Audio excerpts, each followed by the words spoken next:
મિત્રો આજે એટલે કે 12 જૂન 2025ના રોજ બપોરે 1:30 પોણા 2 આસપાસ એક એર ઇન્ડિયાનું પ્લેન બીજે મેડિકલ કોલેજની જે યુજી મેસ છે એના પર તૂટીને પડ્યું અને જોતામાં એ પ્લેનમાં સવાર રહેલા 240 જેટલા પેસેન્જરો બળી અને એમને જિંદગી ગુમાવી દીધી.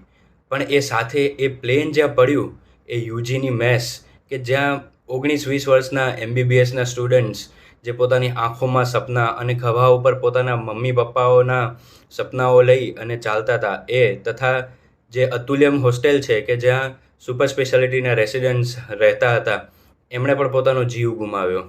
તો આની સાથે આપણે એ જે હોસ્ટેલ છે એનાથી 500 મીટર જ આગળ સોપાનમ કરીને બિલ્ડિંગ છે જ્યાં હું મારા એમબીબીએસના દિવસો દરમિયાન રહેતો હતો.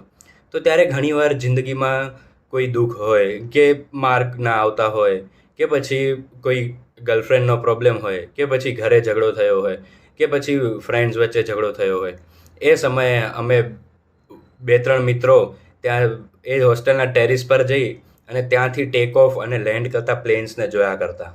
અને હું હંમેશા કહેતો કે આ પ્લેન કેટલા નજીકથી જાય છે નહીં, કેટલી મજા આવે છે.